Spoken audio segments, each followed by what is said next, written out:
It has become one of the most intriguing encounters of modern-day UFO research. Hey, this thing just turned on my nose. It's coming up. 2 miles.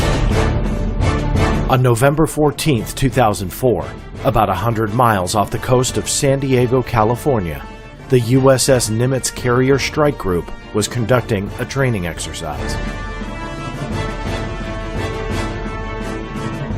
Multiple U.S. Navy pilots, along with numerous Navy personnel on board the USS Princeton, all witnessed the event, and to this day, it remains unexplained.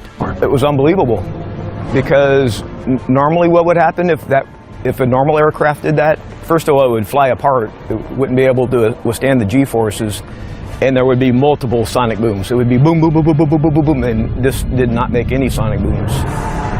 In 2007, a video of one of the unidentified objects was leaked onto the internet, originally captured with an infrared camera on board one of the FA-18 Super Hornets involved in the incident.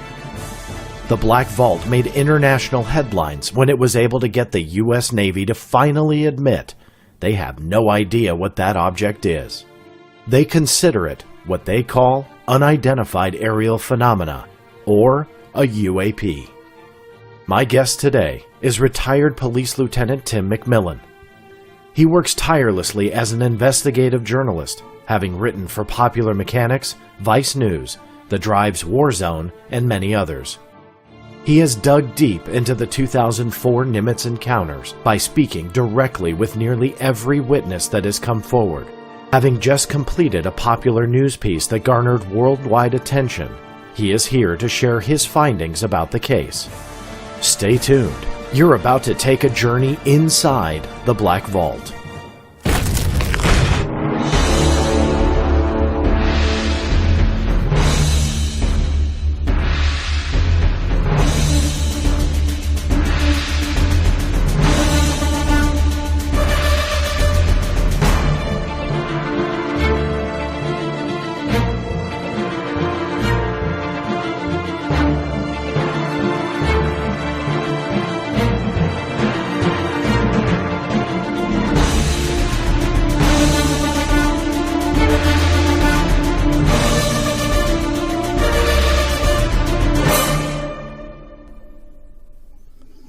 That's right, everybody. As always, thank you so much for tuning in and taking this journey inside the Black Vault with me today. And on this journey, Tim McMillan. He is back inside the vault. Tim, all the way from Germany, welcome back to the show. Yes, man. Great to be here. And that is, I guess you're right. Last time I was here, I was back in the States. So, yeah. So that's right. Now I'm here in Germany. Yeah. It's a little chilly. I have to, first off, say thank you. I had to change the time on you, and you were so gracious to just stay up a little bit later. And with kids, I know that is a very difficult thing to do. So thank you for that. It was actually my kids that I get to blame that had their Christmas show today, and there was a minor miscommunication on my end.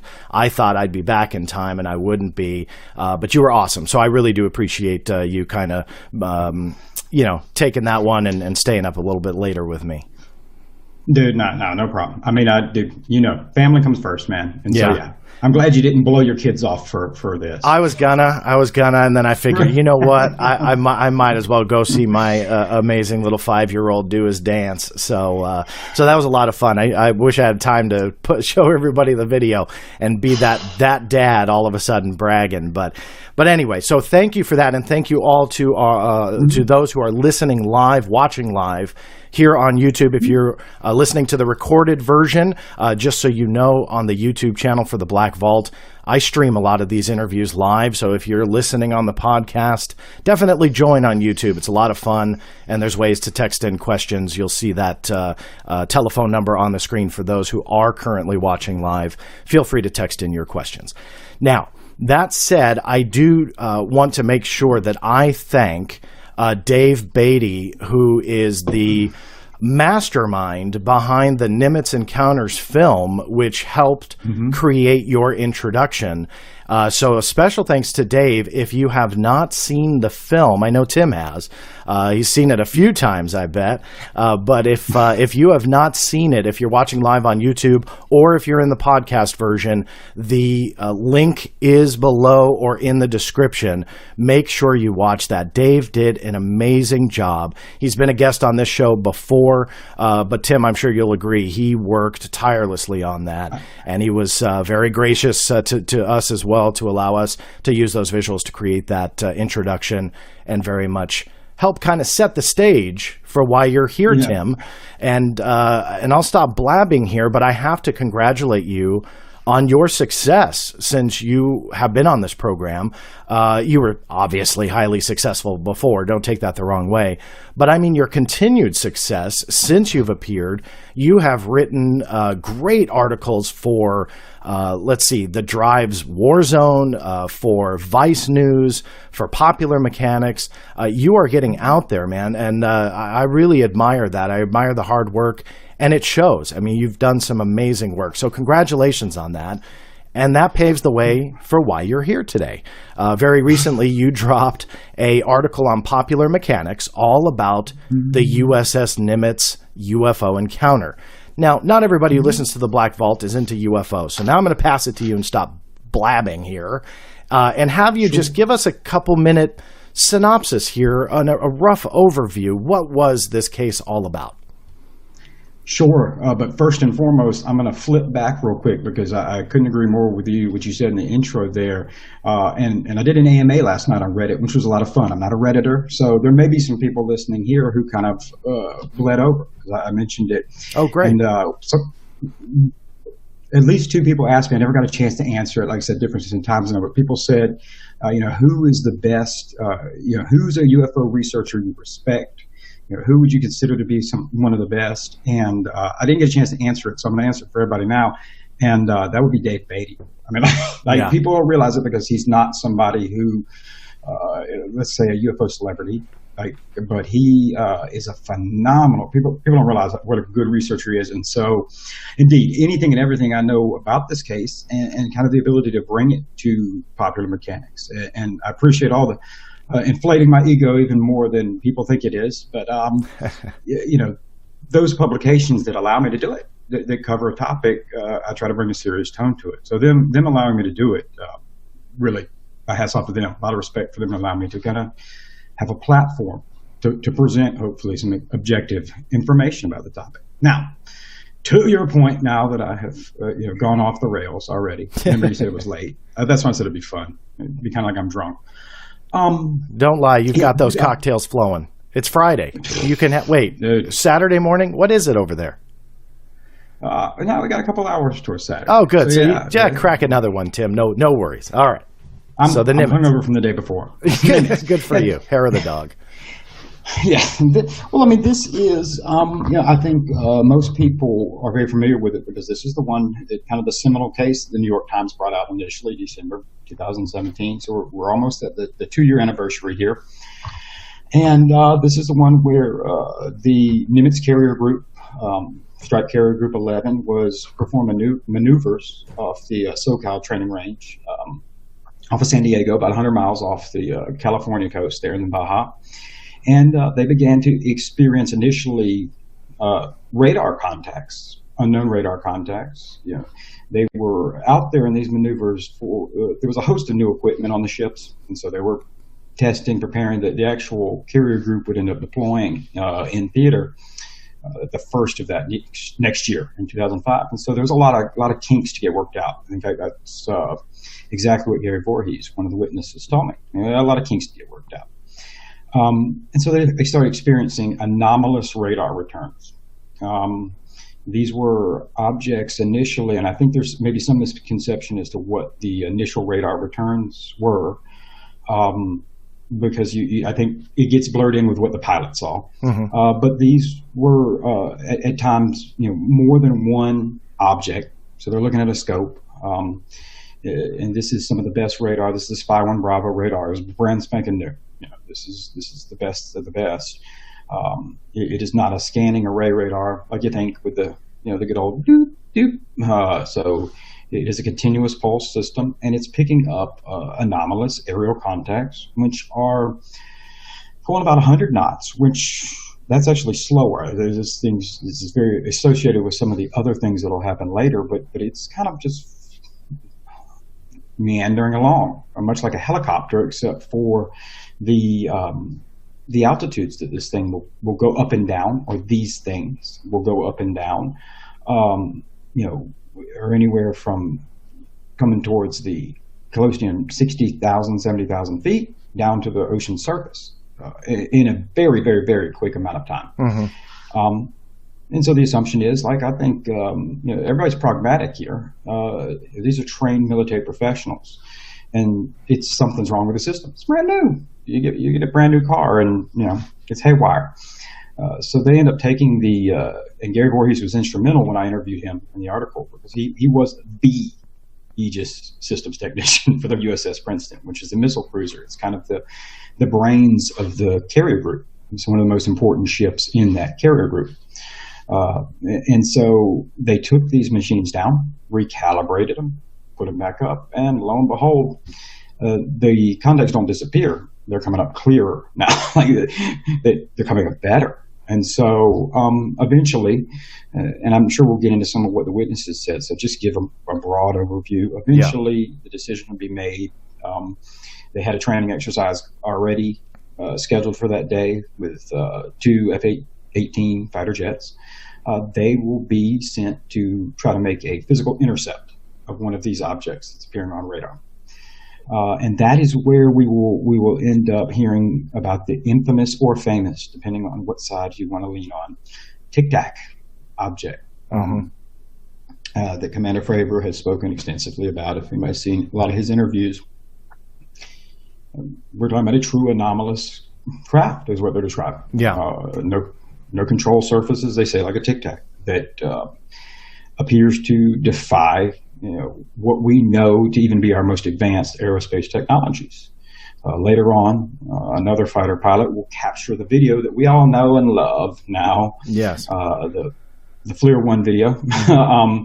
Very brief, but that object in and of itself, that video, I think like a lot of people, you just look at it and go, oh, it's something.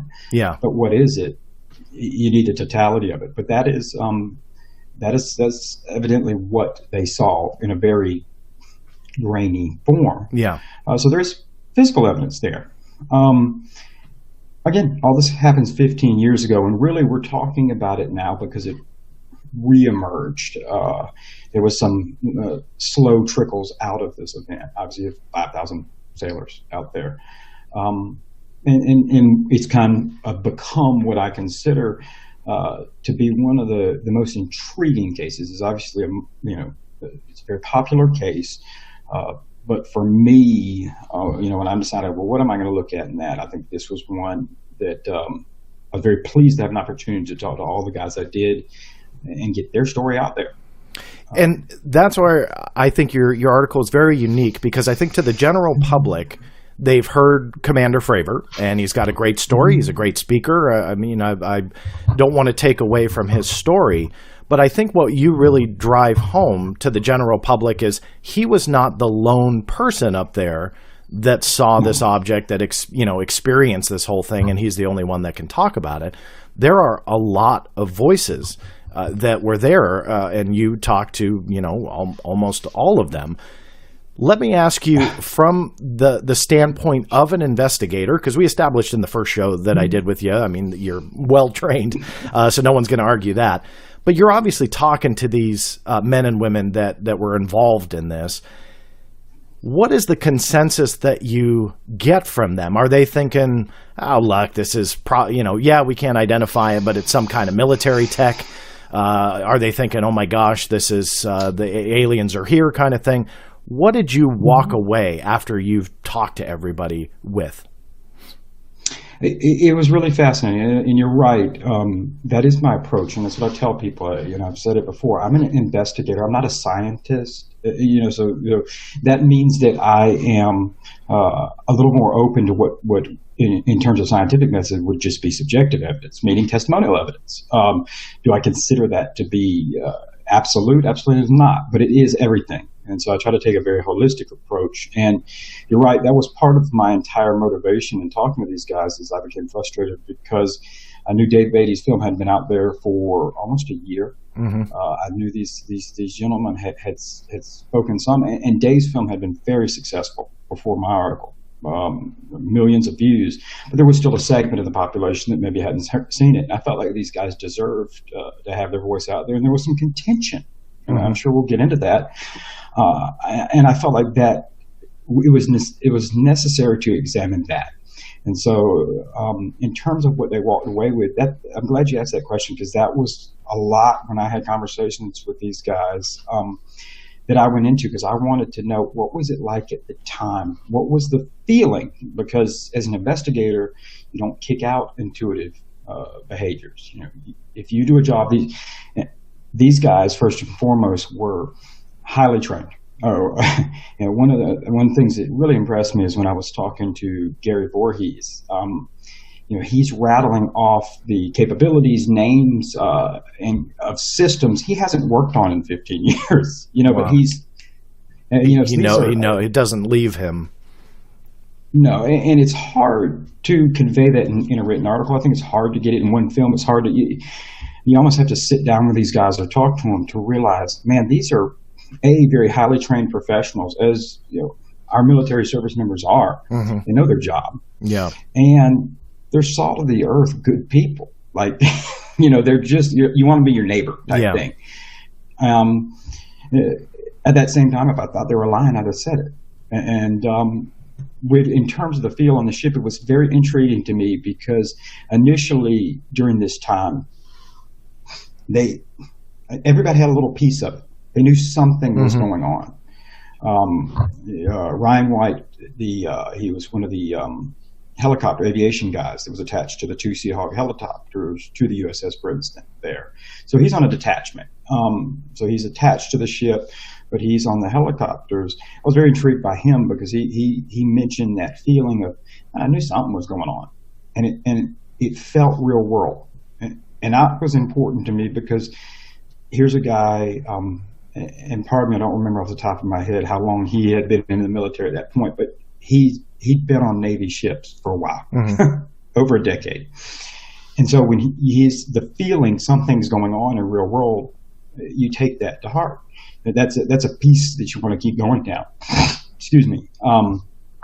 Gary Voorhees, same thing. These guys, it started just like it would,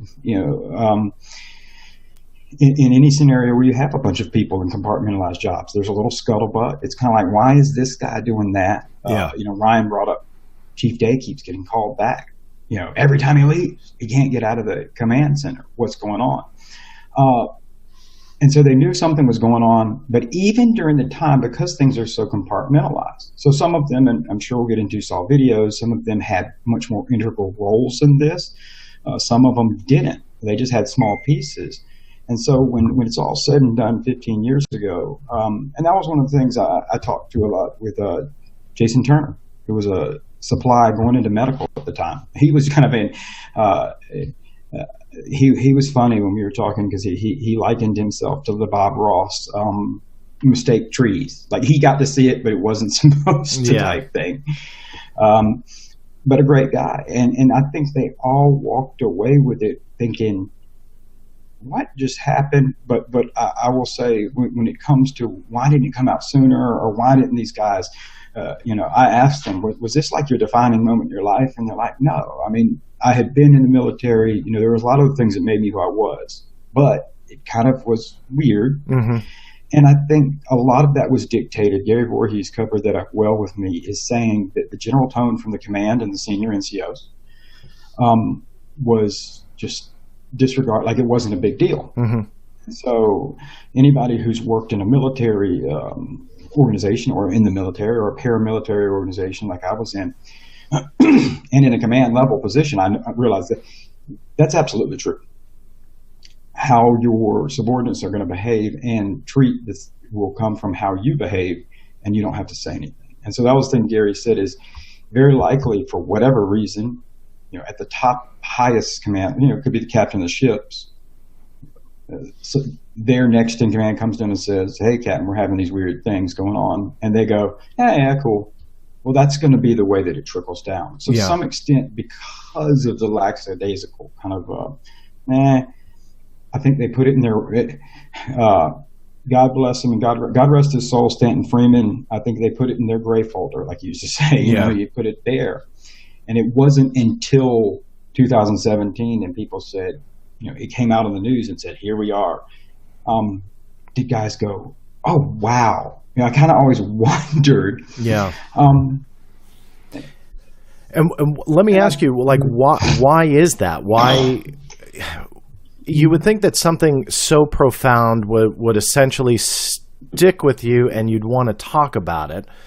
And this isn't a knock against them, so don't take the question the wrong way, but did they say that there was a specific reason why they didn't talk? Were they asked to not talk? Were they told to not talk? Did they have security clearances that prohibited them from talking?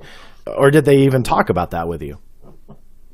In roundabout ways, yes, but I'll be happy to answer that question because just in my experience and in talking with them. No, first of all, nobody said anything to me that they were signed NDAs for, non-disclosure agreements for those who aren't aware.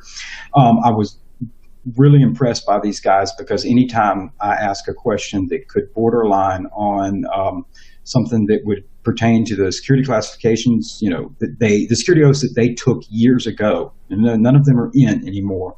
But if it borderlined on something like that, they said, "Yeah, I can't really get into that," and I respect that. So, if somebody had ever said, "Don't talk about this," I do believe everyone. I think if anyone had said to those guys in the ship, especially the guys who were involved and had pieces of this puzzle, "Hey, this is a training thing going on," shut your mouth and never mention it, we wouldn't be talking to them. And so no one ever said that.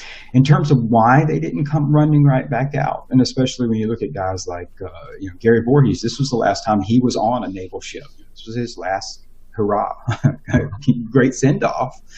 The fact that they didn't, for me, as an investigator, made it more believable. Yeah. And I know that sounds weird to people. No, it's not at all. Yeah. Yeah. I believe I told you on my show or on your show, on my show. Yeah, I'm taking over. Welcome that's okay. You can have it. A lot of people hate me, so they'd love to have you host it. No. You'd be a fresh face. No worries. It's all yours. Dude, I'd have to stay up late every night. Yeah, so that's true. Well, that's all right. Well, just do the show during normal hours, and we'll all be up in the middle of the night to watch you. Cool. But what I was saying is I think I share with you that I had my own experience of seeing something weird. 8 years ago. And though I don't mind telling you about it, I have talked about it before. I did a radio interview not too long ago, and I was surprised, unprepared. And the radio host asked me right out of the gate, "So tell me about your sighting." And I remember being like, yeah. Because it's well, I know you're like, wait a second, from a producer, from a media standpoint, that's a crappy thing to do. But also, man, I'll just say, I think that, and this comes from interviewing other people, when you are actually in and around something that I will say challenges your reality, and that doesn't mean it's aliens here, okay? Yeah. I'm just saying the perception you walk away with challenges your view. It's a weird feeling. And in some regards, it's something that you, I always hope I don't have a better word to describe it, but typically when I recognize that somebody is telling the truth about something is because during our conversation, I watch them experience what I liken to shame, where they will go back and forth, where they will go, I saw this thing dart off at hypersonic speed and then, a gray alien popped down. But maybe I was dreaming. Like they try to mitigate it themselves. Sure. And even these guys to this day, I've always been impressed because a lot of them, if you were to ask them, I think the majority of them are like, I'm 50-50. Is it ours or something else? The ours versus theirs. I think Patrick Hughes, I believe it was, and correct me if I'm wrong on that, actually said 50-50. I think just yesterday on Twitter, somebody asked him what he felt, and I think his response was, 50-50. And that's what's intriguing about a lot of these witnesses that come forward. because they didn't, come out of the service and say, okay, I saw aliens out there, and start immediately talking about it. It was something that took a little bit of time, and obviously that's not what they're saying. They're very open to explanations, and that's what's always been kind of a draw for me when I hear and read your article, but, see Twitter posts and just try and follow, what these guys are saying. And it's, for me, it's intriguing because I like that open-mindedness. Nothing drives me more nuts than if somebody says, I experienced this and no one else can tell me otherwise. I saw an alien and that's it. But they come with no proof and no nothing. And that's admirable. I really like that. Did you get that this was that this encounter or encounters had personal effects on those that you spoke with? I mean, it sounded like yours affected you on a personal level, and I don't want to prod on that. But, is this something that you felt really affected those on the Princeton and or the Nimitz, if you talk to those that were on the Nimitz, really affected them in a personal way? Or was this I saw something out there, 50-50, whatever? Well, and this is one of the things, and I know as we go through this whole conversation, this is going to come up a lot. We always have to remember that the one thing that is consistent, and we know for certain when it comes to these anomalous aerial events or anomalies in period, there's one thing that is always consistent, and I don't care if you believe it's in aliens, werewolves, or cave elves, is the human element. And so everybody's different. And so there's different ways that they walk away with it. And I will say that for each different individual, it may have had different effects. They never came out and said it. So I don't want to speak on behalf of anybody, but I will say some of the things that I have noticed. And again, I want to just really caveat this because it makes it sound like I'm saying they were touched by an angel or something. Sure, I don't mean that. I mean, you could see a whale jumping through the air and it doesn't seem normal, and it shatters your reality. It changes how you view the world. And I saw, I was very fortunate because I was able to watch these guys both interact with each other, which, there's a lot of observation on my side, and interact with them, but watch them interact with their friends, family, through social media, stuff like that. And I watched, Jason Turner was really impressed me one day. I saw it on his Facebook. He was asking some very deep existential questions in terms of like gravity and the effects of, it was very thoughtful stuff. Yeah. When I had a conversation with Gary Voorhees, this was the second, the recent interview was the second time I've spoken with him in a couple months.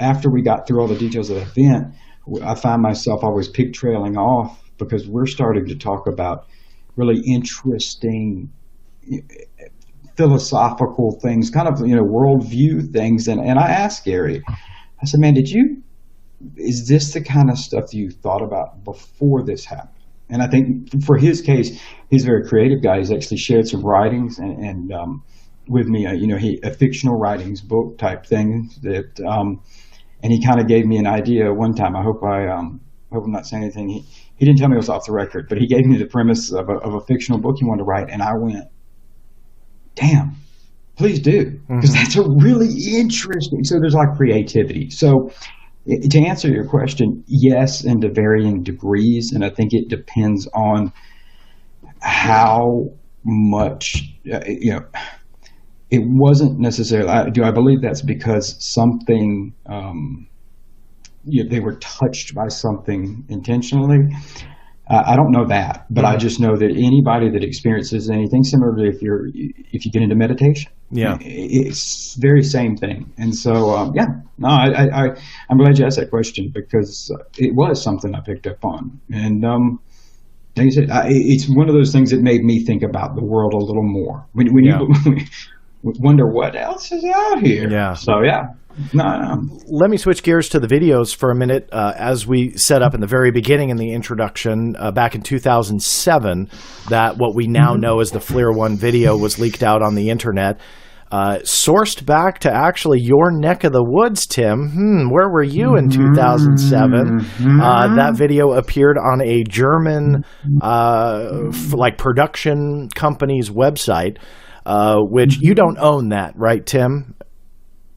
I sold it. Oh, okay. But, Back no, in I'm just kidding. 2008. No, we're going to start rumors. People are going to start talking about that. Dude, it's Yeah, I know. right. No. We're just joking for all those that are listening and watching. No, but in all seriousness, so the film appeared on this German server, but didn't go anywhere. AboveTopSecret.com, I believe, had a story thread on it. How far, as an investigative journalist, going back to your story, how far back did you dig on the origin of that video? And if you did dig, I mean, what did you find out, if anything? I hate doing this. Did I ask something I shouldn't have? No.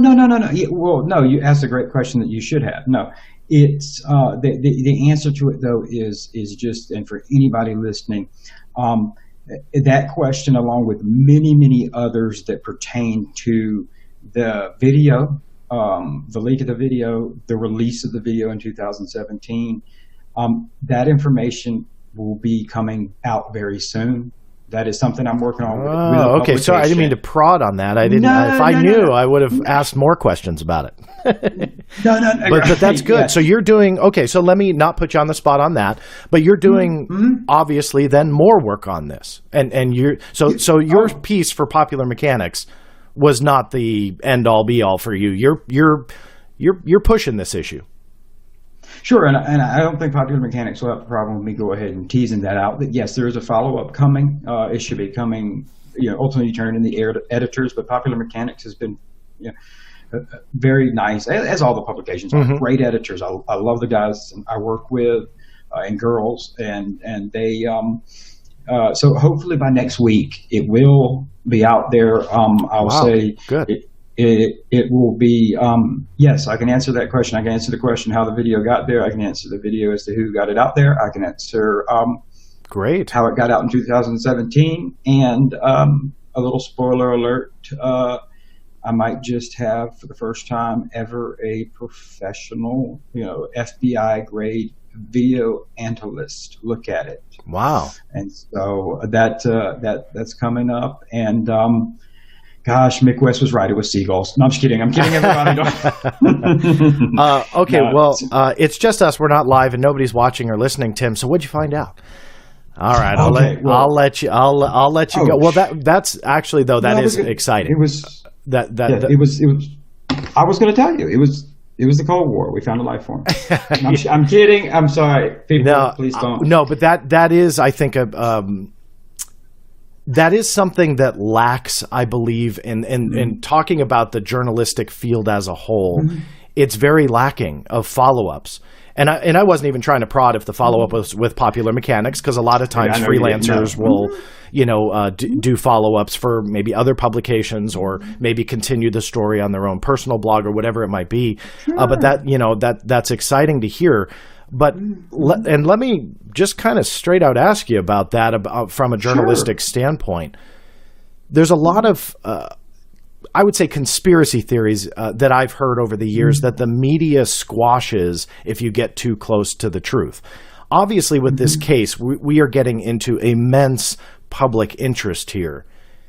In the course of your research, maybe this will bleed over into your follow-up too, but in the course of your research, did you ever get any pushback from anyone, whether it be an editor or a secret email or a phone call in the middle of the night saying, Tim, you're pushing this too far?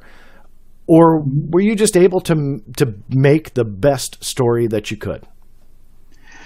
Yeah, great question. And first and foremost, because actually the Nimitz Witnesses piece was the first one I have written with Popular Mechanics. Although, like I said, there's many more coming. And so as a freelancer, you're right. It's about choosing the best platform or this medium that I think you're going to have the most readers who not only are inherently reading that particular platform, but they're also going to be like, hey man, check this out. And so Popular Mechanics was one I felt like that particular story would go great in. But as a freelancer, you pitch articles, and people maybe don't realize that is meaning you reach out to an editor that you typically already know or have established a relationship. You're like, hey man, I think this would be a cool story. Can we do it? When I pitched the Nimitz Witnesses piece, which you kind of just give them a teaser where you want to go, I have no problem saying that Popular Mechanics' reply back to me was immediate green light. Wow. Tell us what you need. And that, in terms of what gets edited out of articles that I write, when I write on this subject, absolutely, I have never felt that any of the editors that I've ever worked with cut things out that didn't need to be cut out. And frankly, they always give me as a writer their creative thing. They're like, I think this would read better. What do you think? And that's their job. And but no, I have never seen that. And in fact, if you'd like, I can kind of expand on, because this is a question I got last night, and I had no problem expanding on. I can expand on that if you want to. Because academia, that was what I was asked about, was media and academia, which I'm going to narrow down into science, the scientific fields. Why don't they take them seriously? And I think there's a couple of things people have to accept with this phenomenon. And one thing is that as much as we want to peg it into an objective frame of mind, no matter what our beliefs are, the phenomena itself is not objective as of yet, meaning it's unknown. It's categorically unknown. It's not objective. And so from the scientific fields, my dad's a PhD professor. I grew up around, academics. I can tell you, they love making new discoveries. They love exploring things. They love being able to control the environment in which they do those in. And so the variables that they're testing and everything. With this topic, you're talking about something that you can't predict it.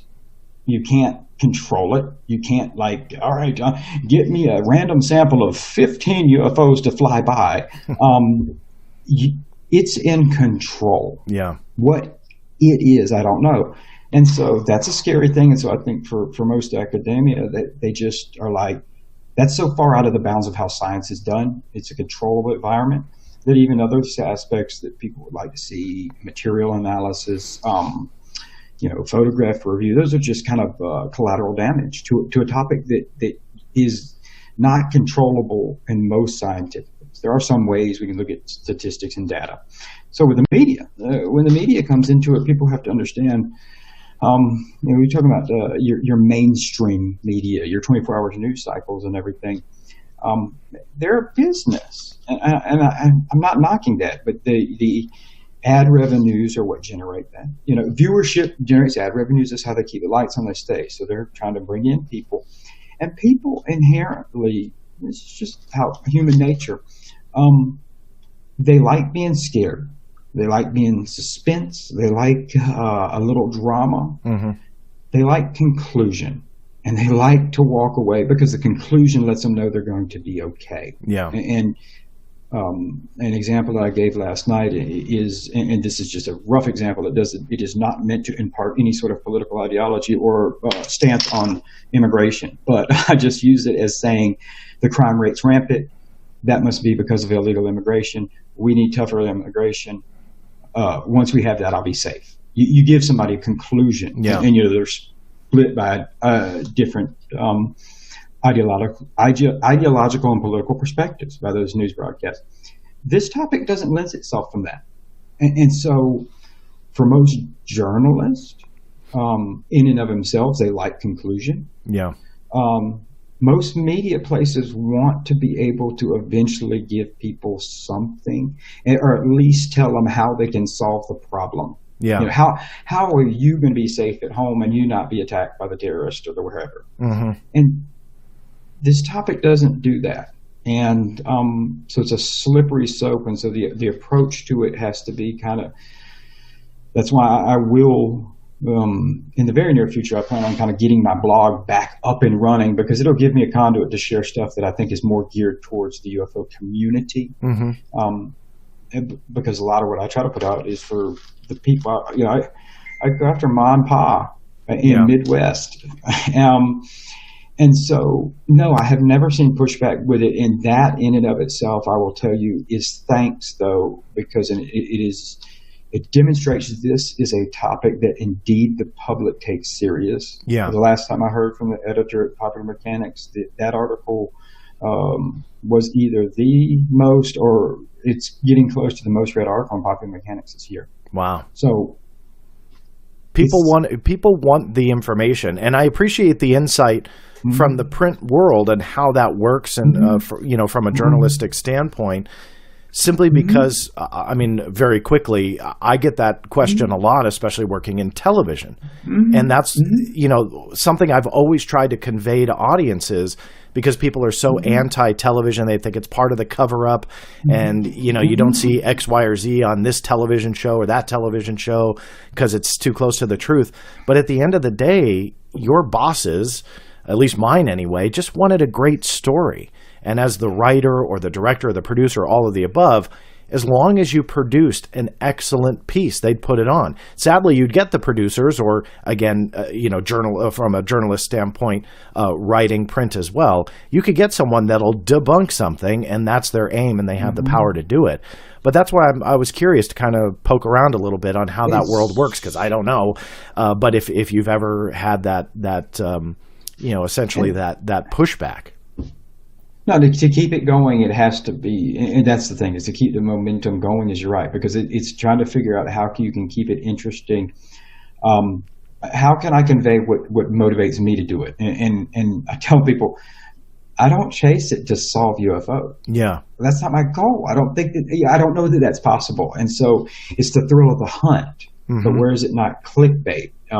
Again, another cliche of mine is saying, if you're out here only pursuing the topic because you believe that disclosure is coming, or that debunking is coming, or that you're going to get what it is in your lifetime, well, I think that you're losing a lot, and you're missing the fun, because it's like being a football fan, but you're only a fan when your team wins. Yeah. That goal is the win. All the action's on the field, all the entertainment. You show up to the game and you're a fan because the action on the field, and every time your team takes the field, the expectation they can win is there. And so enjoy that. But can you get that to an audience who isn't a football fan? You're trying to get them into an issue that fundamentally, we could be, if you want to go to the broadest spectrum, that this could be whether extraterrestrial or inhuman or whatever. Well, that's the most significant thing since, the advent of language in humanity. I mean, that's how dramatic a change that would be. Yeah. So I think that's a big part of it, is why I try to take a very significant approach. I treat the topic significantly because I believe it deserves it. Yeah. And that's right. My biggest compliment to you is for that fact right there, is that it deserves it. And I have said, similar things myself on a personal nature, that this field deserves so much better than a lot of sometimes journalists, sometimes television producers, sometimes researchers give it. So my sincere compliments on that viewpoint. A very quick side note to those who are watching live, Stephen Padilla, a quick shout out. I really do appreciate that support for the website using the super chat. All proceeds obviously go to the Black Vault and making this show possible. So Stephen, thank you for your continued support of this show. You mentioned, Tim, a couple minutes ago about a conclusion. And I want to ask you, after you have arguably spent an insane amount of time, I don't want to insult any other researcher by saying the most, but you have spent an exceptional amount of time talking to the witnesses, looking at the information. You're obviously working on additional stories. At the end of the day, does Tim McMillan, the retired police officer, the investigator, do you have a conclusion on what happened in 2004? No. Not at all. Are you 50-50? Can I? No, I don't know if I would want to put a percentage on it. Here, okay. Let me explain first and foremost. I have absolutely no reason to doubt the guys that I talked to. And in fact, I walked away from them very impressed with the things that they said, even though I know that they face some criticism at times. And even those criticisms, I'll say, again, it relates to human nature, meaning that all of these guys have a piece of the puzzle. None of them, and all due respect to Commander Frager, I have never had an opportunity to speak with him. I've tried to, but I know he kind of maintains his privacy. I understand that. I believe he has a piece of the puzzle, but he doesn't have it all. And each one of these guys have a piece of the puzzle, and any other witnesses that decide to come forward will bring pieces of the puzzle. Only then can we get a conclusion. But are there enough pieces yet? No. If you wanted me to say in the balance of probabilities, things that I walked away with, in the balance of probabilities, I do believe that their testimony that some individuals came aboard the ship and seized data that was related to these events very shortly after. I was not in the Navy, and so I can't say if this is atypical, and I take their word for it. I didn't find a single person that said it wasn't atypical, or excuse me, that that is weird for that to have happened. And I know there was some of the source of contention about some of the guys said they saw a longer video. And I will say that in talking with them and in terms of that, I have yet to find anything that would refute that. Meaning, right now, that is just anecdotal evidence. It's just based on their statements. But in how they said them and the consistency with other parts of that, I'm thinking, okay, that sounds like, that's very plausible. That's conveyed in the article. It's easier here when people can see my face as well. But if you haven't watched Dave Beatty's film, I urge people to, because one of my favorite persons recounting seeing the longer video is Jason Turner. And I urge people to look at Jason Turner when he recounts that. Look at his face and tell me what you think. Because when I watched it, I went, that guy's pulling, so now I'm leaning on the psychology background. That guy's pulling from episodic memory, and he's seeing something again, and it's not normal. Well, where the hell did he get that? Yeah. If he didn't see these things. And so that's intriguing. These are the unknowns that go into it. I do believe that those, in the balanced probabilities, those are avenues that are still worth pursuing. Yeah. Did the event occur? Yes, I absolutely wholeheartly believe it did. Do I believe that what the pilots saw and are describing? Absolutely. And in fact, I'll give you a Black Vault exclusive. Yes, I'm listening. Yes. Everybody glean in. Yes, please turn your volume up for everybody who's listening. I'm not going to name the individual out of respect for them. Because they were kind enough to talk to me and everything. But I did speak to another pilot who was there the day during the intercept, not the one who filmed it with the FLIR footage. So this was somebody who has not really spoken out. And what they told me, I found really compelling as well. I do understand the reasons for why they aren't coming out now. They aren't coming out with their name. They're not speaking. And I respect that. That's why I'm being cautious here. But when they described what was seen with their own physical eyes, one of the salient points that really, like, you hear about the whole darting off at hypersonic speed and everything.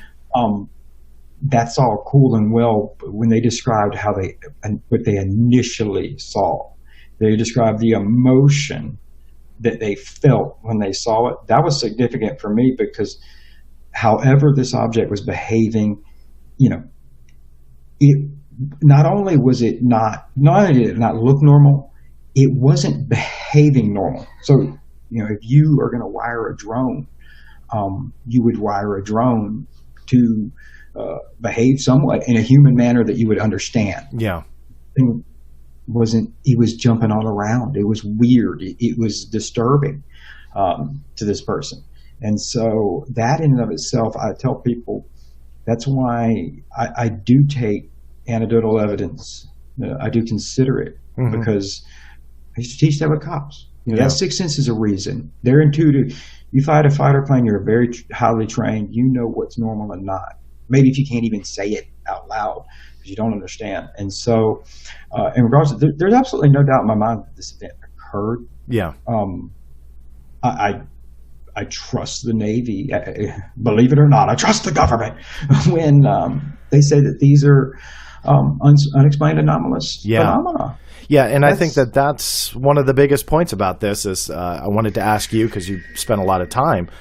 But at the end of the day, the U.S. military has absolutely no idea what this object was. In fact, there's more videos, and credit to where it's due to the Stars Academy of Arts and Science, where they have brought these videos out. FLIR 1 was out before, the Nimitz video was out before, but credit to them for reigniting the attention to that. And then the two others that are considered unidentified aerial phenomena, whatever that means to the United States Navy. But again, that to me is I mean, I fell over when that statement came in, when the Navy said, yeah, we got nothing, because I truly thought that I was going to hit a wall pushing the U.S. Navy for those statements, that I was going to hit a wall and they were going to say, these are classified technology, we decline to comment, or, whatever fancy schmancy way they want to say that they're not going to talk to me. That's what I expected. So, there is definitely something going on with this case that warrants further investigation. You had mentioned contention earlier, and I want to make sure we touch on this because I'm confused. I consider myself really very much an outsider on the Nimitz case. I don't know a lot, which explains some of my questions, but I don't know a lot about it. I know the rough overview, but I leave that to you and Dave Beatty and the guys that are really going in on this case and finding all the details. But as an outsider, I was always intrigued, and you don't have to answer this, but by David Fravor kind of dismissing some of the other witnesses that have come forward. I don't know if you're comfortable with this question or not, and you can say no. But you had mentioned you didn't talk to Commander Fravor. Why is there this contention? Why is there this dismissal for so many other witnesses that have come forward that have amazing stories to tell? What's going on with that? If you can talk about it. No. I don't mind talking about it. I try never to shy away from anything because I'm always willing to say, try to stay in my lane, say what I know and what I don't know, and I'm not gonna. I can't tell you what's in the mind of David Fravor. Other than, like I said, again, just as with these guys and anybody, frankly. I mean, good gosh, if anybody watched my Twitter feed, I even said, because he's like 2 hours from me, man, I'll go talk to Billy Meyer. I don't give a because I'll listen to anybody. And when it comes to that kind of contention, I just think that, and that's one of the things that I hope that, I do hope Commander Fravor, if he's not, he does not have to be me. He can be whoever. I hope he speaks with the guys, maybe, because I did reach out to him, and one of the things in an email, as I said, man, after talking to these guys and listening to you and listening to everything, I don't think there's any contention. You see what I'm saying? Like, and I think things happen in a hyperbole, and you hear these certain things, and the guy sitting next to you is like, F John Greenewald, I hate him, and then you're all of a sudden, I hear that a lot. Just today too, and that's just in the last 2 hours. And we'll get into that, by the way. I say I'm friends with you. I get it. Yeah. And then you're blacklisted immediately if you drop that bomb. Dude, friends are friends. So if people don't like me because of that, then that's fine. I appreciate that. We probably wouldn't have been friends. The people who would just not like me because of that. But anyway, we digress. Yeah, that's Twitter. Right. And so I think that everybody gets this kind of frame of mind of what they, their version of reality, and then they get a misinterpretation if you're not willing to kind of talk to these guys one-on-one. And with Commander Fravor's, my position, in what I've heard from him and listening to the guys, I think a lot of it boils down to really just not a misunderstanding of that this is not an event. And in fact, I dare anyone to bring me any UFO event, and I don't care if you want to go back and watch season 1 of Ancient Aliens. You can tell me about the pyramids. That involves one person that can solve it and knows everything. And so it is something that's going to involve everybody. And I think, one of the things I have no problem saying, and because anybody that would say, well, those enlisted guys, they're full of it. Fravor already said they're full of it, which I don't know that if you listen to the things that he said, they're full of it. I remember going, hey, wait a minute, they never said that. Yeah. And that's what I mean by misunderstanding. I think one of the things he said, and in fact, I believe George Knapp, name names, said it was bullshit. That is not true. Yeah. Like that Gary Voorhees watched that intercept. He never said that. Yeah. And I cleared that up with him. He said he saw something on the horizon and said to me, it was in the right spot. It could have been it, but he's open. So that's what's frustrating. I like people who are willing to at least know that they could be wrong. And I'll just say this last thing because I'm rambling here, is that in terms of the omnipotency that any one person on this ship, and I heard Commander Fravor on Joe Rogan's podcast saying, he was one of the top 20 highest ranking people on the ship. Mm-hmm. I have heard nothing but good things about him as a pilot. Mm-hmm. And I mean, phenomenal pilot.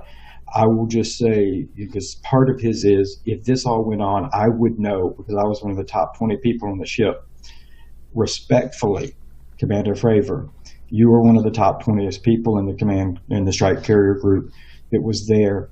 And for several days, they were having unknown radar contacts. And when they launched you into the air to make an intercept with an unknown object, you had no clue about those radar contacts. Mm-hmm. You had no clue what they were sending you to. I mean, he said that. So let's everybody maybe take it down a notch and go, that is true. The Navy did send me unloaded to go down there. Hats off to the guy for, like you said, chasing it down, unloaded. So it's not knocking him. It's just maybe saying, hey, man, there's an example right there, dude. Your words. Yeah. All due respect, sir. They right there say, none of us know it all. And I think that's those are the different pieces of the puzzle that you're talking about, that everybody has a separate piece. And again, as kind of a little bit of an outsider to the story looking in, my biggest fear as an advocate for we need more exposure, good exposure to the UFO field of study, that this case warrants further investigation. I fear that there is a territorial-like mindset that is forming here. And, we don't have to name names and start picking on people, but I fear that, I mean, it worries me. Like, why wouldn't they talk to an investigative journalist from Popular Mechanics doing a honest piece? That worries me a little bit. You know what I mean? Like, if you were saying, hey, look, I'm from, I don't want to name names, XYZ British tabloid, and this is proof that aliens are coming down from the heavens above. Yeah, I get it. I totally understand why they would, slough you off. I just worry that there is this territorial-like mindset that's forming. Again, no need to name names, but do you sense that? Do you think that with stories like the Nimitz and maybe the Nimitz story itself, that there's this territorial-like ravaging going on? Sure. There's a territorial thing going on in what we would like to call UFOs. Mm-hmm. I mean, that's not new. That goes on there, and everybody has their beliefs. And some of those that I think that are extremely, I think some of the biggest vitriol that you see, especially UFO Twitter. I've come to like it, by the way. I went a big Twitter lately because put the gloves on and jump right in. Well, and I think it's important as well, though, and I have tried to do this, when you see some of the people who are the angriest, I think it's important to realize that for some of those people, they themselves have had experiences that they feel like, they're much more dramatic than me. I've always said I saw lights in the sky and moving something weird. But some people feel like they've had very personal experiences. Yeah. And so whether you believe that or not, I don't really give a shit. Those are personal to them, and so when you're, to them, when you're like, oh, the Tic Tac was X, Y, and Z, that's kind of a personal attack against them because they've had an experience that already makes them feel uncomfortable or like an outsider to the normal world. It threatens their belief. Well, and you're kind of making it sound like there's no possibility to it. To them, I always say I'm open to it. Yeah. But I do see that, and I think it is unfortunate, and I mean that in terms of that. I will go into and talk to anyone because that's how I'm interested. Yeah. No matter what it is. I wasn't kidding. I'll go talk to Billy Meyer, except I just don't want to because I think he's been talked to enough. But and I try not to waste my time with people we know that are hoaxers. But I have no problem saying that I again, and it is not a knock against him, a busy man. I reached out to George Knapp for that Popular Mechanics article because I wanted to clarify the bullshit comment. I wanted to know what his thoughts were now. And I wanted to share as a professional courtesy, as a journalist, say, hey, man, here's some of the new information that I've been getting. Maybe he's got it, maybe he hasn't. But as somebody else who I think is a highly respected journalist in the field, that's the professional courtesy. He's a TV journalist type stuff, and I wanted to get his opinion on it. But if I don't hear back from him, I can't. It's their opinions that could sway mine. Yeah. I can't make them up. And so, I think it's a territorial subject, but we're territorial people, so, but I'll just say that it is a subject that territory is not going to work for. Yeah. In fact, if you'll give me 5 minutes, I'm going to soapbox here. And I'm a soapbox about you because I've never shied away from the fact that outside of coming on your show every night when you can't book somebody or somebody cancels and you're like, dude, I'm just kidding. That I'm friends with you. We stay in touch because I appreciate the things that you do, and outside of that, I think people wouldn't realize that we talk about kids and family and stuff half the time. So, it's not just UFO stuff. But I think that, and so I'm not speaking to John Greenewald right now, I'm speaking to anybody listening more, maybe some that probably wouldn't normally tune into the Black Vault, is that some of the hate that I think that you've gotten, I don't think it's fair and I don't think it's really understood. And I kind of put it in perspective just recently, call it an epiphany. Maybe I was abducted last night, I don't know. But I realized, I don't mind telling you this, and I haven't told you this, is that before I left policing, my boss, I was the assistant patrol commander, my patrol commander who would later become chief. He was one of the most meticulous people I know. He was a bean counter. Every little box had to be checked. I hated that man. I don't hate him. I don't hate him. He just used to drive me crazy. And because he was very meticulous and he held it to a standard. And I mean, I'm serious. It was like, this box is not checked on the reports. And I was the ground level guy, boots on the ground, out in the field. And so, but I used to always tell him, sir, we're not managing paper, we're managing people, Mm-hmm.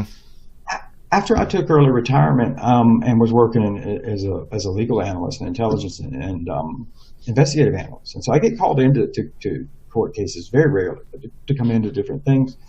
And I began to see cops, the career I just spent most of my life in, I saw cops losing cases because little details are getting lazy and everything. And so, even though I gave you that caveat that I hated my old boss, and I hope you're not watching, hey, Chief, because he did make Chief. In a lot of ways, that's John Greenewald to the UFO subject. And I'm not saying that you're the guy you counter or the... Yes, you're the guy we hate, and I quit policing because of you, and so interview over. No, what I'm saying is you're the guy that brings out details, and you're very, very detailed oriented. And just like I said, he used to drive me crazy. I realized, true story, I remember leaving court one day and calling him, and I just said we weren't ready, but saying, hey man, I have a lot of respect for the cops that you raised and the cops that you raised me to raise. Because I just watch bad guys walk free because little details. Mm-hmm. And so for you, and I think where people get mad at you and people might think that he's just harping on the minutia. No, he's trying very hard to hold a standard. Yeah. I'll put words in your mouth. That's what I think. But you know what? It takes John Greenewald's. It takes Chris Cogswell's, who I think you've had on your show as well. Yeah. Who's a scientist who I'm comes a fan in of Chris, here. yeah. it takes the Micah Hanks, it takes the Dave Beatty's, and you know what? Whether people like it or not, it takes the Jeremy Corbells and it takes the George Knapps and it takes everybody. And I say that because they all bring something to it, and so take it for what they bring to it. You know, John Greenewald is your guy, man, dude. If I need documents and everything, I respect that. And for me as the investigator, I think, and people see this behind the scenes, you know, for me as a friend and everything, you know, I'll be like, John, just like I used to do my boss, but I don't hate you. I like you. You know, is to remember that, you know, people are here. It's not black and white all the time. You know, paper is paper. Yeah. But we need it, because if we don't have that standard, and anybody who thinks that any one individual, any one organization has the correct path, I think they're wrong. And I think that they have not paid very much attention to this subject over the last 72 years, or you know, if you want to go back to the Foo Fighters, you want to go back to 1897, we can go back whenever you want. They haven't paid attention to it enough to realize that, no, it is going to take that collective. Can I say that once we all, that me, you, and I think you and Danny Silva made friends. So, I mean, we've been pretty cool now, me and Danny. Does it mean we're all going to have a camp out and roast marshmallows and solve this? No, but I don't. I know that the stuff that I have seen lately, the visceral kind of things, and I'm soapboxing because I said seeing it towards you, and I'm telling people, man, it was skipped, and a lot of people didn't give you credit. Yesterday, you released those FAA UAP sightings. Yeah. The FAA UAS database, the unmanned aviations or unmanned aircraft systems database. But within it are, for those who don't know, who are listening or watching, it's a database by the FAA that essentially catalogs UAS sightings, and these are like drones, essentially drones. But within that are these UFO sightings. I mean, and actually I only profiled the quote unquote what they called unidentified objects of some kind, and there's like 260 references. But they actually have, they talk about UFOs, the acronym. That's pretty amazing. So for those who were not aware of that, that is what Tim is referencing right now. So thank you. And the reason I brought it up, John, is I don't think people saw it and paid enough attention to it to realize from a me standpoint the work that I do. Just very recently, for another article that I'm working on that'll be a little longer lasting than the one we just mentioned, but I think will be more significant. I reached out to the FAA, and much like any researchers who have ever reached out to the FAA, and I think you have reached out as well. Yes. You get this was a media inquiry where I explained to them, I won't get into the total context of the story, but it's a serious story. I hope it to be a very significant story, and people take it as such outside of just the UFO community. And I said, can you just tell me what is your policy for if a commercial pilot sees something they can't identify? I'm not talking about aliens here. I mean, something. It can be little Billy's drone. I just want to know what is the policy for investigating that. And they, refer, they've probably done to you or anybody else to the UFO Reporting Center. And so, I'm still in the negotiations with their headquarters spokespersons because I want to make sure if I'm going to do a Series 200 article, if that's their truth, that's their truth. Yeah. But is that what you want to put out there? Because I tease too much, but I'm trying to talk to some of the presidential campaigns right now. So, I mean, you want the FAA to say that we send you to a organization that's a civilian organization that does a great job, but they catalog UFO sightings. They don't investigate. Don't investigate. So that's right. Yeah, your family's flying commercially across the United States, and something comes by, and they're like, "Hey, no, Bob, just call UFO Reporting Center." That's frightening.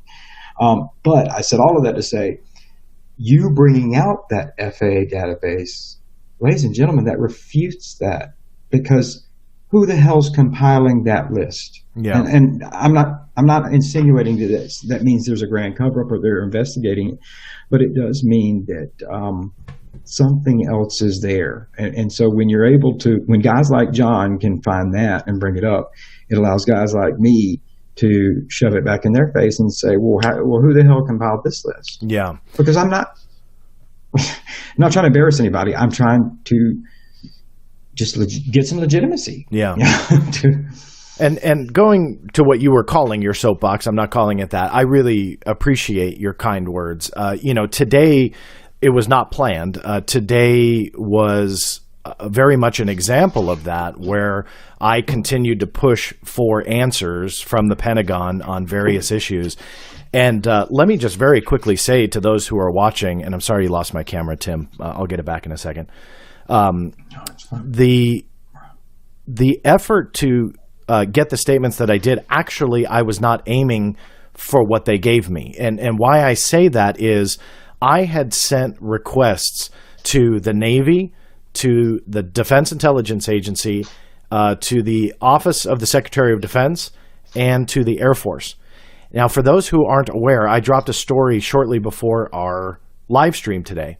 And I sent it over to Tim and made sure that he was well up on all the information in there, because a lot of people commented on social media to ask if we were going to be chatting about this. And so this kind of goes along with what you were just saying, where I don't know if the Pentagon is being truthful now or if the Pentagon is being truthful then. But all those questions that I sent to all of those different branches of the military and so on all got funneled into one particular desk at the Pentagon. So I've been looking for these things for, 6+ weeks since the last story broke and went viral with the Navy. Since then, they had that policy change. So just to kind of give some people some groundwork, this has been a kind of a long time coming. I published that article today, and just like you said, the hatred just starts flowing. And the same people that said the spokespeople were wrong about, let's say, Mr. Luis Elizondo, and their statement that he did not direct the ATIP program, nor did he have assigned responsibility.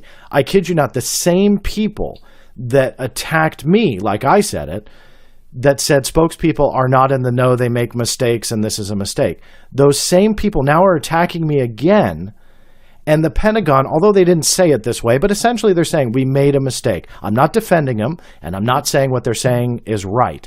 But so those who are watching or listening don't know, the gist of it is they are backtracking on the fact that ATIP, although they've said dealt with UFOs and UAPs, they have now taken that back. And they said essentially that was a mistake. I'm not saying that I believe that to be gospel. I'm saying that's what the Pentagon said.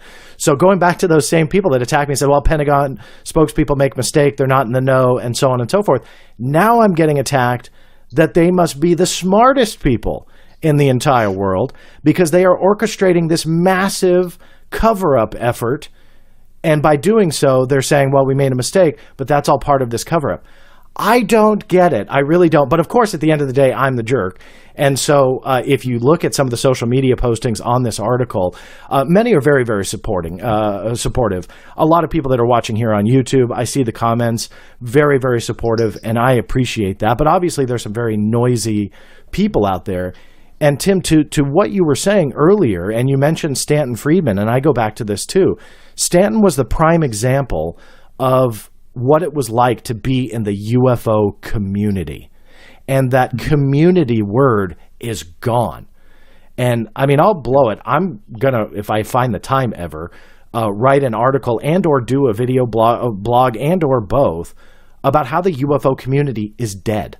Whether you like it or not, and as harsh as that sounds, it's gone.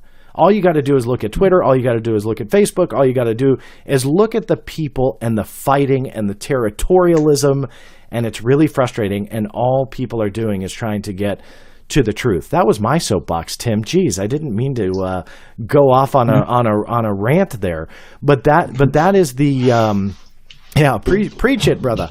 Yeah, I didn't mean to go out there, but I think it's really interesting. And this now that I've done this soapbox, this leads me to my question to you, in that now we are seeing the Pentagon shift on one issue, on one statement. They're saying Yes, even though that the New York Post got a statement, which I myself personally was quoted in, and my statement then stands today. I was shocked when they gave that statement that said ATIP dealt with UAPs. To give everybody context, my question to the Pentagon, I forget exactly which branch it was, but it all ended up in her office. So it was maybe asked to the Navy and it got forwarded over. But regardless, the way that I had worded my question like 6 weeks ago was how much of the, or excuse me, to the DIA, not the Navy, I misspoke, but how much of ATIP dealt with UFOs? Was it considered a UFO program, or was this a small element to it? That was the question that Susan Go had framed her answer around, and that's what we got. Now they are going back and saying, well, that's, not necessarily true. They have not wavered on anything else, however. As of the recording of this show, I have not heard, which is December 6th, 2019, they have not gone back and said, well, that Nimitz video, the FLIR 1 that we said was a UAP, is no longer. They have not wavered from any of those other statements in the past that I am aware of. They stand by everything else except that one. Now my question, Tim, off my soapbox, I promise.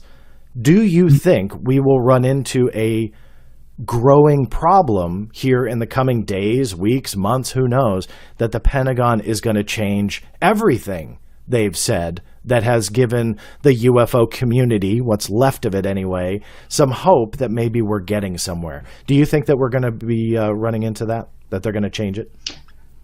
I don't know. While we were talking, I just got an email from the Pentagon, and they said it is swamp gas. So I'm just kidding. I'm kidding, everybody. I'm totally kidding.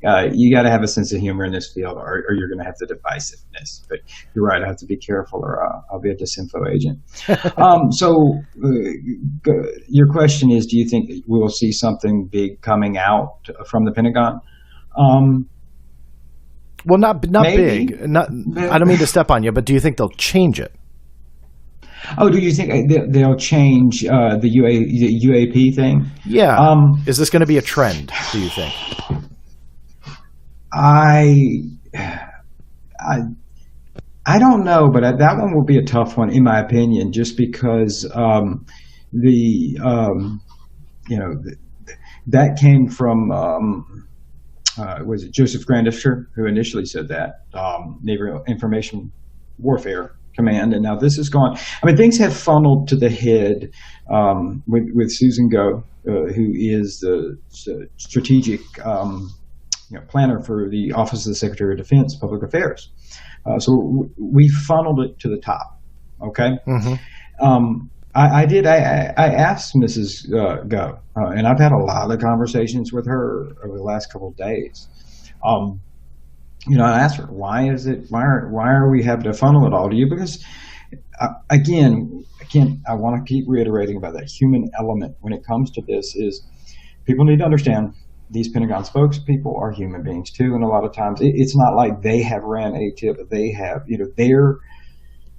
they're dependent on getting this information from someone else, and then trying to convey it the best way. So they get a lot of flack, but at times they're having to deal with wherever they're extracting that information. And having been in somewhat of a smaller microcosm of a bureaucratic environment, I know, because at times I was our agency's PIO officer, or when other PIOs came up, like, hey, I don't care, go away.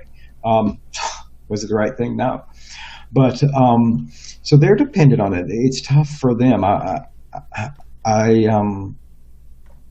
won't get anything that was admittedly non-attributable with Mrs. Go, but I do believe that I think that the Pentagon will hopefully facilitate in providing clarity to a lot of different issues that have caused contention throughout the community.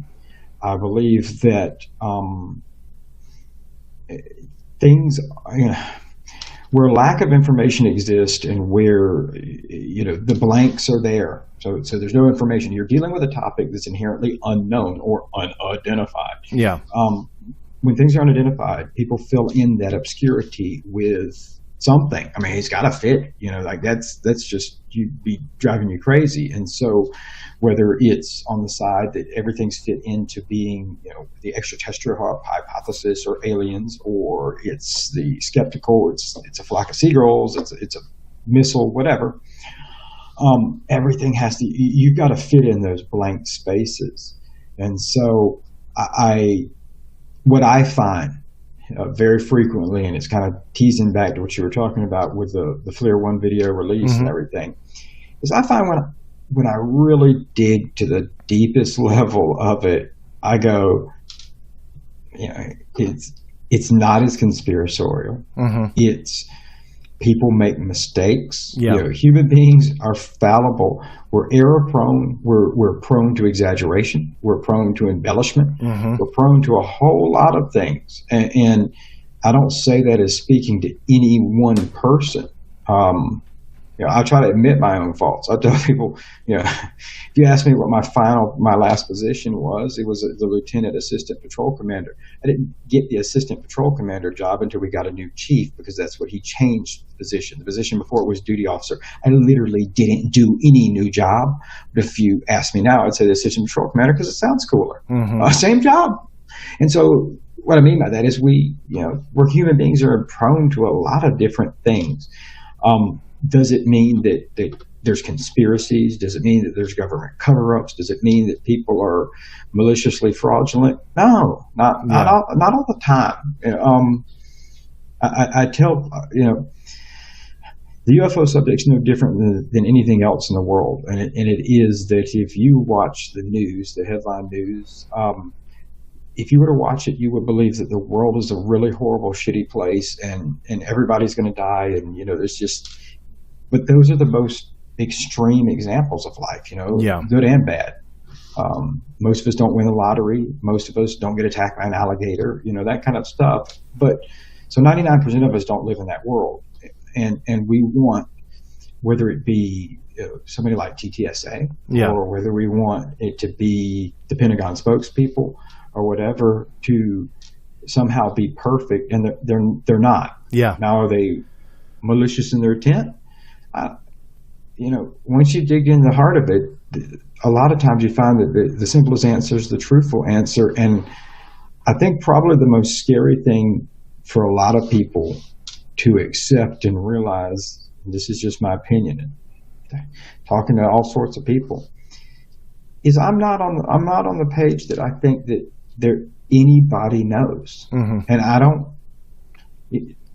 Ultimately, does this surprise me, John? No, because July 24th, 1947, we caught a flying saucer. We caught a crash flying saucer. Psych! No, we didn't. Just kidding. It's a weather balloon. Show me a time in the history of that of the UFO phenomenon, which I do believe is real. I have no problem saying that. Show me a time when you haven't seen that. Show me a time when you haven't seen something that it's never consistent. Show me a time when you've seen you haven't seen. It's inherently confusing and frustrating, and so we do need each other. I said I need John Greenewald to find the FAA reports that he does. I need John Greenewald to get the FOIA information he does, because we do need that hard information. I need everybody. I need Dave Beatty's great detective skills. I need Chris Walford, if you're listening, man. I love that guy. I think he always listens every week. And now, Chris Walford, if you're listening, I want you to know, I come from a world in policing where if we didn't pick on you, we hated you. I mean, that's just true. Anybody's in the military or anything.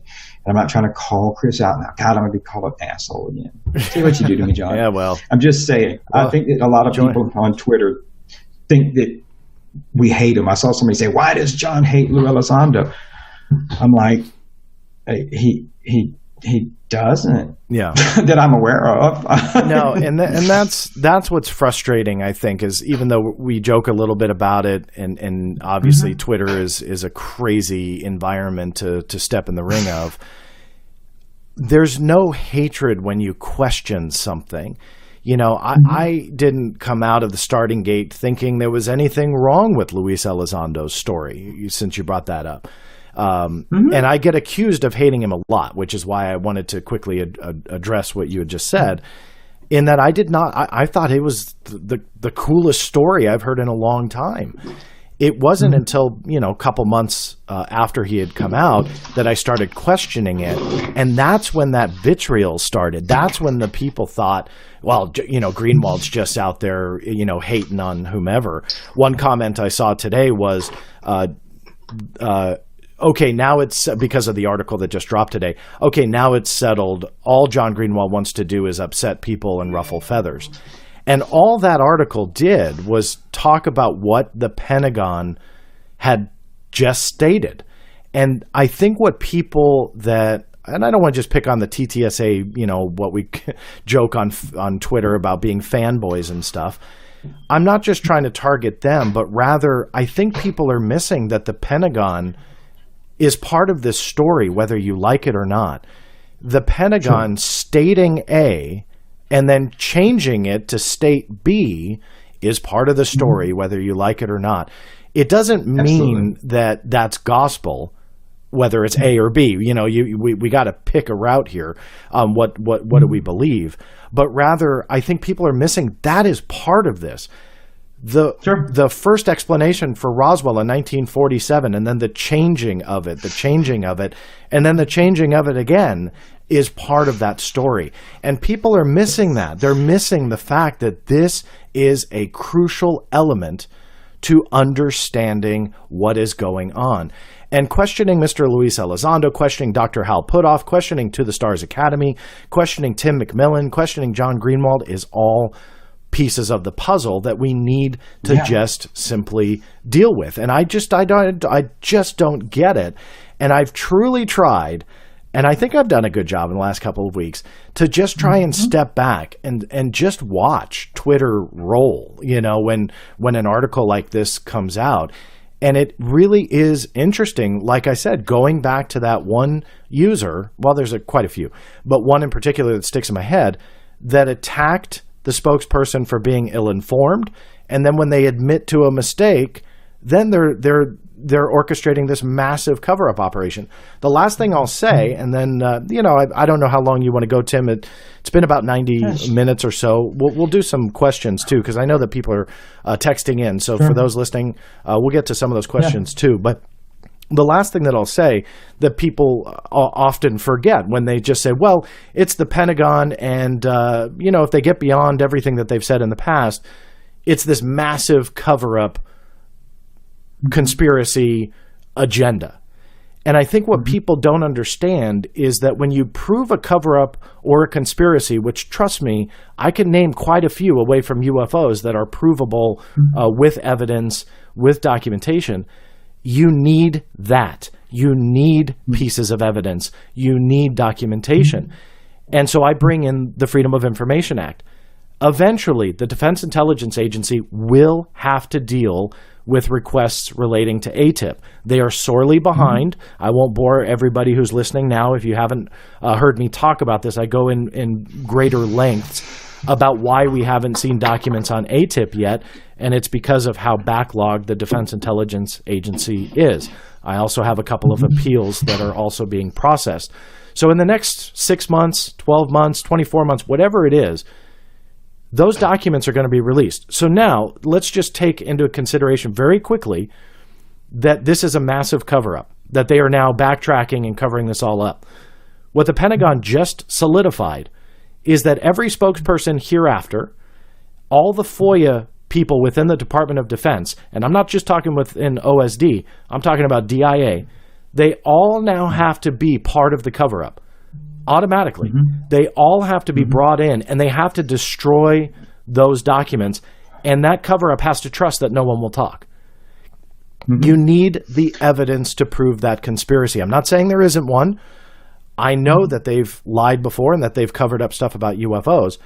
But Tim, do you think now, right now, in this day and age, in the digital age, the whistleblower age, of people that have the freedom to come out anonymously and make accusations and or talk about things, and the law's on their side to protect them. We won't get into the debate on whether that's right or wrong. I'm just saying, like, that is the world that we live in. Do you think that the U.S. military and the government can maintain a conspiracy and a cover-up on this issue if they start backtracking on what they've already said? Okay. Well, first and foremost, and again, I always work on those balanced probabilities because I don't like to talk about what's fact unless I know it's fact. But I have no problem discussing this wholeheartedly because I know that the idea of governmental conspiracies, that it's intertwined with the UFO subject for good reasons. We have, I mean, shit, Roswell, that was inherently a cover-up. I have admittedly not spent as much time looking at the old Richard Doty type stuff. However, for everybody who's listening, because I know I teased his files, I promise you I will be releasing them soon. I'm going to start going through my blog site. I apologize. I probably teased those way too early, and then I got pulled off on those 3 features that just came out in November. But I am going to release those files. And so I think you see examples like that where there does appear to be disinformation. There does appear to be organized efforts to deceive people when it comes to the UFO subject. How much of those are inherently like real, true government operations, and how much of those are people who take advantage of positions? I don't know because, again, I grew up in a very, military family, or surrounded by a lot of people in the military family. Uncles that worked at the Pentagon were high-ranking officers. My best friend's father and next-door neighbor growing up was General Joe Botel, just retired commander of CENTCOM, retired of SOCOM in the Bin Laden raid. I grew up around. I remember going on family trips with, to the mountains with my uncles and family, and seeing CIA contractors back when I was a little kid, and I thought contractors built houses. And so I've been around the scary people, maybe people think of, that would be, part of these cover-ups and everything. And again, first and foremost, they were just people. People who actually didn't like going to war and didn't like the things associated with it. They felt like it was their duty. The family members I had who were in the armed services. But the ability to engage in a large scale, first of all, let's go with a large scale, widespread cover up that could last many, many, many years. That is extremely difficult. And I know people don't like hearing that because they've got their little leak memos, or they've got whatever that they consider to be very salient information. But I just speak in the terms of anybody who's ever worked in government, in federal government, local or state government. It takes 80 people to sign off on a form to go take a pee in the potty. Okay, to use a potty term for my kids. Like the bureaucracy in and of itself. And I can't remember who said this. Was it Philip Corso that said, the government is itself the best cover-up? Because I can't reiterate enough when people are like, the Pentagon spokesmen don't know what they're saying. No, the people that they try to get information from maybe don't know what they're saying, or people don't understand how it works in executive branches or political government. Is we have turnover in politicians. Guess what? All the leaders go out, all these people go. So there's constant change. That's how democratic society works. It's very difficult to maintain it, and especially in our day and age. I know people go, but what about MK Ultra? I get it. It was the 50s and 60s. Things were a lot easier now. I point to the NSA whistleblower, wiretaps that went on in the early 2000s. How quickly did that turn?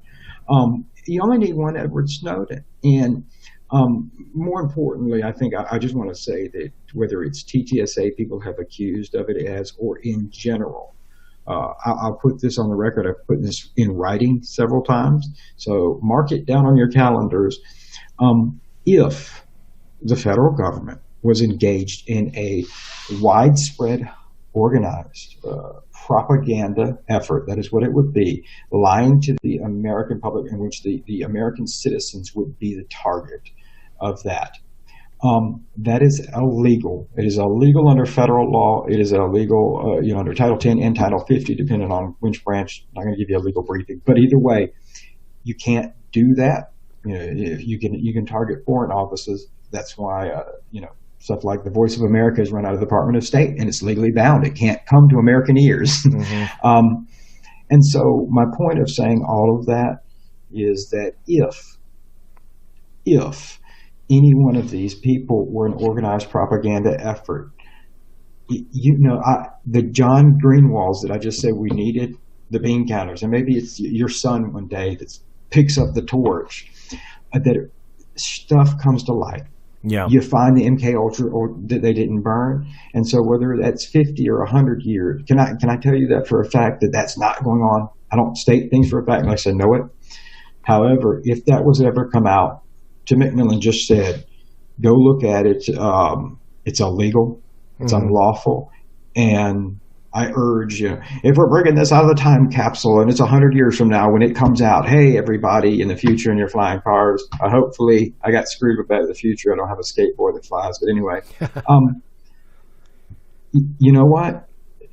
Then that is why we live in a democratic society. You make sure that people know that's not okay. There's laws in place to prevent MK Ultra type activities. Yeah. After yellow fruit in the 1980s, there's laws in place. That there's oversight in place. I recently had some really great conversations with, I'll say it, Christopher Mellon, and we talked about a lot of different things, and even going into the idea of the waived USAP. I know, dun dun dun. Mm-hmm. And anybody who read my article that I did on the wave on special access programs in general. Sorry if anybody doesn't know what SAP means. Special access program waived. Special access program means that the Secretary of Defense or the Undersecretary of Defense waives the requirements of reporting and everything. That just narrows the scope. However, there are still congressional leadership that are briefed on those. And there is no such thing. If there is such thing as a above top secret that the president doesn't know about, ladies and gentlemen, it is illegal. Yeah. It is illegal and unconstitutional. And I expect the president of the United States to arrest those people or dictate his people. And so, yeah. But you know what? That's what comes with a topic that's unknown. Yeah. I would. I don't want to keep you all. I could talk to you all day. I would probably respectfully disagree on the president knowing and/or being able to take action, but that's got to be a different show. Let me pull up some text messages.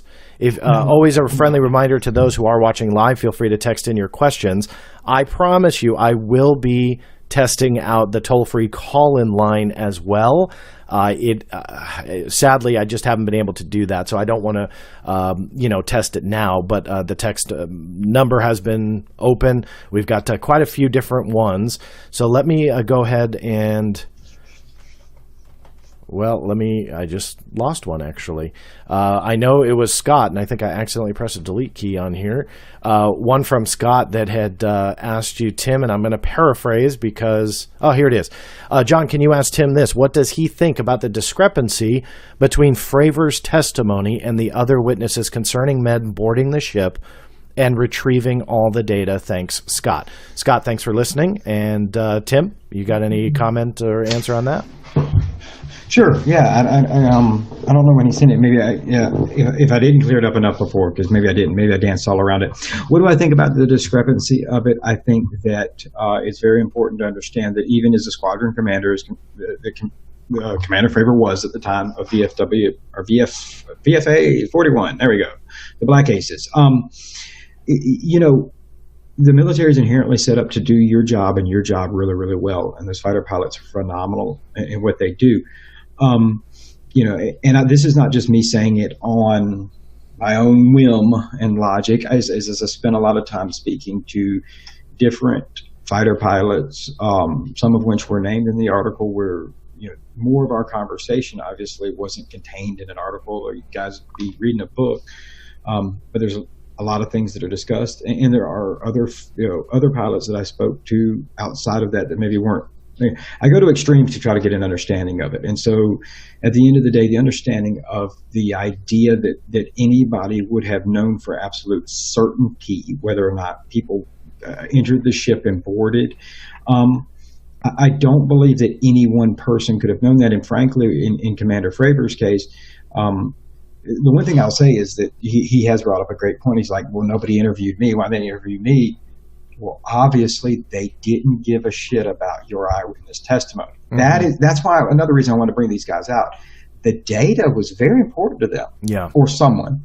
And so, but I do point when people say that is that to just kind of look back and see in some of Commander Fravier's past interviews, one with Vince Aiello, who was very helpful in the Popular Mechanics article. Big shout out to him at the Fighter Pilot podcast. Great guy, objectively great info. But if you listen to Commander Fravier's there, I mean, he tells Vincent, and all the data's missing, including the Princeton.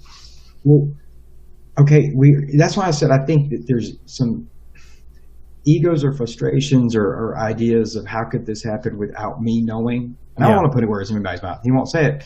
But we look at it right there is that you're going back to what's not in dispute. Like you're bringing the Pentagon. It's not in dispute. Those were UAP. They're not coming back on that.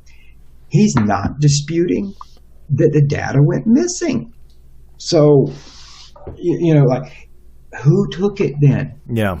Magical elves. And so that's why I in terms of those discrepancies, I think maybe if it was one of these things, I think Commander Fravor got a chance to maybe speak to the guys himself, and they explained their jobs. Because so have they not spoken real quick? They haven't? No. So there's not been like a... that actually really surprises me. I mean, I would think that they would have.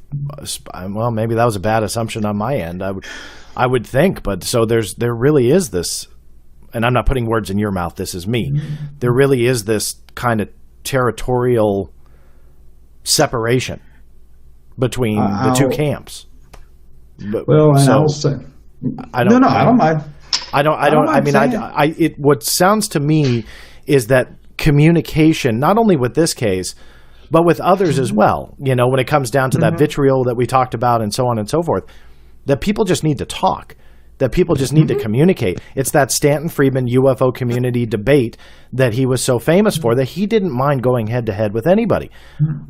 I just am amazed that we have lost all that. But again, it just sounds like the bottom line is communication. Nobody's communicating.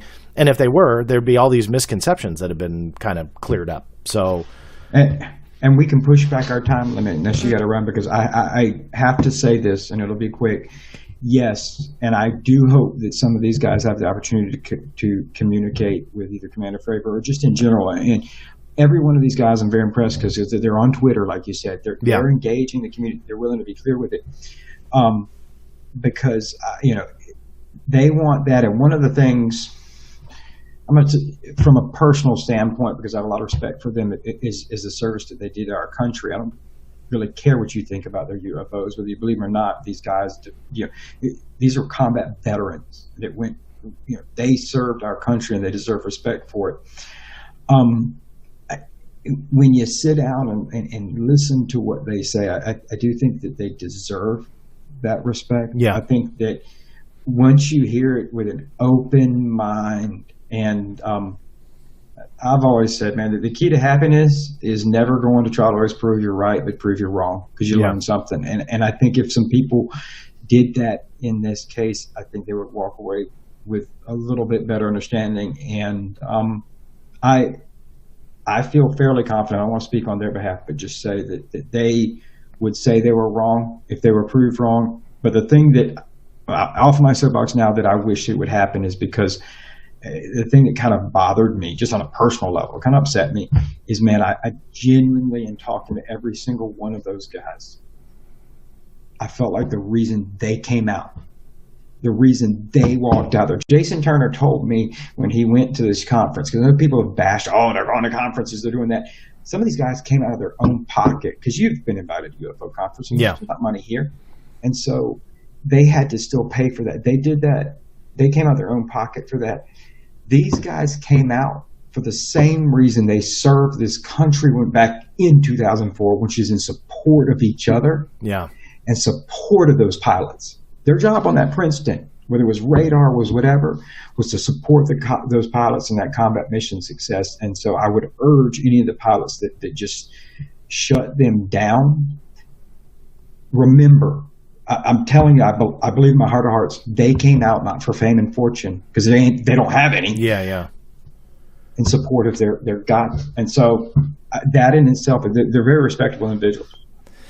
Well, wise words, and I hope more people do start communicating, listening, and allowing people to tell their stories. I'm going to jump around here. Mike Turber is in the room, and out of the corner of my eye, Jason Turner. I believe Jason Turner is also in the room. Cool. Jason from the Jason for the Princeton. Yeah, exactly. I'm sorry, I'm switching a couple windows here. I got a few monitors in front of me. So Mike's question to you. If these objects were in the air for days, why didn't they scramble aircraft from other bases if the Nimitz did not have any planes that could do the job? I'll read it. I'll read it again. Okay, you got it, or you? Yeah, no, I understand what Mr. Turber is saying, and Mr. Turber and I have communicated in the past, and I could have some questions for him if he would like, but I would just say that I can't answer something that I wasn't there at. Yeah. Nor would I bring up. You're asking me why did they not scramble jets in the air from? He said other bases. Scramble from other bases if the Nimitz did not have any planes that can do the job. Was the question? Yeah. I have never served in the United States Navy. I have never been a pilot, nor have I been in a command position to serve in the military or Navy, nor has Mr. Turber. And so I don't know why. That is a question he would need to direct to the U.S. government. Okay. What their operations were. Sounded like you had some questions for Mike. There might be some, forgive me, I don't know the connections, but that being said, he says if there are any questions about statements that he's brought up, he will be happy to answer. So obviously if I can help, if you guys don't know how to communicate, let me know, but we'll put you guys in touch. Last comment from Mike was, let's order satellite images that cover dates of UAP sightings in the hopes that we can catch one on an image. Now, with that, there was also another text message, no name on this one. So reminder, guys, if you guys and gals, if you want to be named, feel free to put it on there. Now, these are some photos that I haven't had a chance. I can see the thumbnails. I'm not going to bring them up full screen. To whomever sent in this message, I don't know if this was meant for you or me, Tim, but this is a good spot to insert your website so people can contact you. These are photographs of tic-tac objects in Antarctica that were sent in. So they apparently have sent them to Linda Moulton Howe and to the stars, but nobody has responded or wants them. So they're sending them in to us. So that being said, how do people contact you, Tim? We'll just make it easy on that. Sure. I've got the website that I use that I'll start, like I said, after the first year, I'll start try my best to get blogs out maybe weekly or stuff, just more community-centered product, and that is Coyotes, it's like the coyote, tail.com, coyotestail.com. And so there will be a blog and different things, and in fact, very, very measly little stuff. But I do bring out some of the FOIAs that I've gotten. I say measly compared to yours. So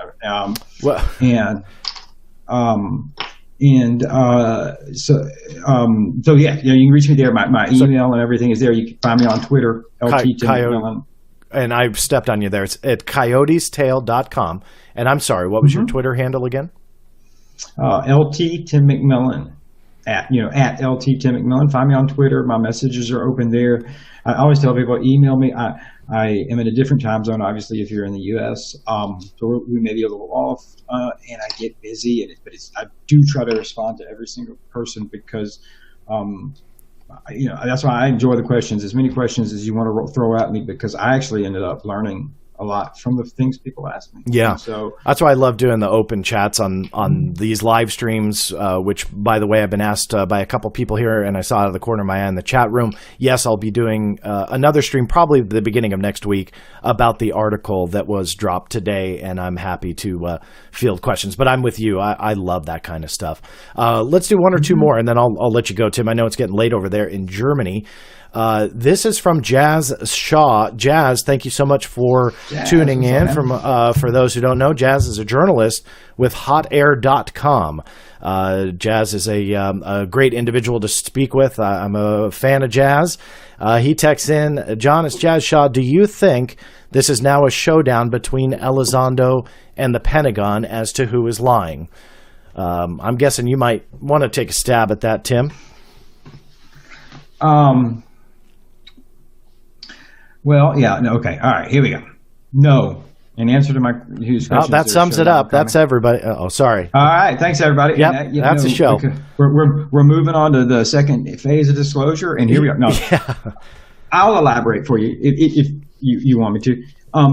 I don't think that there's a showdown coming on. I'm sure Jazz, man, hey, dude, I love you. He's on Twitter too. He's a great follower. Kind of one of the new guys like myself who, maybe weren't on maybe followed the scene, but then have just kind of jumped into the community. Mm-hmm. And so I with that said, I'm sure that he saw. I'm kind of surprised nobody else has brought that question up, including you, John, that I may have teased that I had. Been incommunicato with some of the people with TTSA that I said was very enlightening, and I walked away with a clear understanding of that. That is accurate. That's true, and I hope that I think in the coming weeks and everything that I hope we can bring more clarity to a lot of the contentious issues that you've received stuff over. That people have been on either side of this, and just say, Jazz, that stay tuned. Everybody's human, including TTSA and the guys, and some of the talks with some of the people I have there, they were good. I walked away, and I don't mind saying that you and I talked off before about some of that conversation, John, because everybody calls you a hater and says that, and I don't want to put words in your mouth, but I think that after that, you were like, hey, okay, you're like, okay, you were like, let's hear what's going on. And I don't think there was never like a, you don't report that, Tim. I'll push back. Don't report that. Meaning, I'm not saying that. Yes, yeah, exactly, yeah. Yeah, you were very open. That's what I think people don't realize. You were really open and interesting to some of the things. And I didn't tell you everything because at the end of the day, I'm not going to put something out in publication. And I'd like to think that Elizondo respects that. That's one of the people I've talked to. I'd like to think Chris Mellon respects that. That's somebody I've talked to. I'm not going to put it out if I think it's not accurate for the people. Yeah. But I will say that in some of our conversations and some of the stuff that I have been able to get, not just from them. Yeah, everybody's clear. I'm not shilling for them. Some of it maybe comes from the DoD. We'll see. Yeah, and those are nice teases, Tim. But I am looking forward to that piece. And I know I joke around a lot about it with you, but in all seriousness, I do think there is so much common ground between the big bad, John Greenewalds of the world and what TTSA is trying to accomplish. And I think that comes down to the communication thing. That people don't pay attention to what person A or person B is actually trying to say. And by asking a question, you're not equating that to an attack. And I think a lot of people miss that. So it's very encouraging to me that although they do ignore me, I'm not going to hide from that. They probably don't like me. And hey, they probably have some reason to not like me simply because I just report what I find, whether it be a document or a statement, and put it out there. And when they correct a statement either way, obviously today shows that I'll put it out there. But in each time that I've done that, I have reached out to them and said, it is not fair for me to talk about you without you guys having a say. And in almost every email, I've started, in the interest of accuracy, this is what I'm doing. I want to have this proven wrong because going back to the Senator Harry Reid letter, and that whole debacle, which I've talked about before on this live stream or this channel before, and how no one ever tried to get that statement changed. I failed. I didn't get it changed. But that statement that said, okay, look, here's a document. Pentagon, can this change your statement now? Can we get it reissued? And they didn't.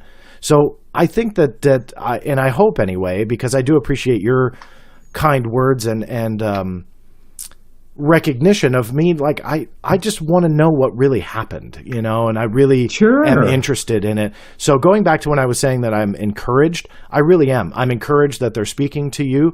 I never demanded that they speak to me and only me and address this stuff. Mm-hmm. I'm encouraged that they're speaking. And like I said on social media, I'm hoping that this is a kind of a turn, that they will field a few hardball questions, because it seems like they don't like to. So it's encouraging to me. I'm honestly looking forward to that. And they have. I'll say that That's much. Awesome. That they have, and that's. It's good to hear. It's good to walk away with it. And I'll just say that I have told the individual I spoke with at TTSA, I'm not a fan, nor am I a critic. Like, that's not my job. Yeah. I would hope that people realize that they saw the article I put out in Vice with Bob Lazar. I would say that was a rather critical tone, though I just presented facts. I didn't present any slant, and I won't do that. But I hope people respect the fact that I am willing to call BS if I see it or if I feel it. Or I won't print anything that I don't believe is accurate and the people deserve it. And so hopefully, when I say that, in some regards, some of the things that were a little clearer, and it ultimately boils down to, like I said, I think that some of the things,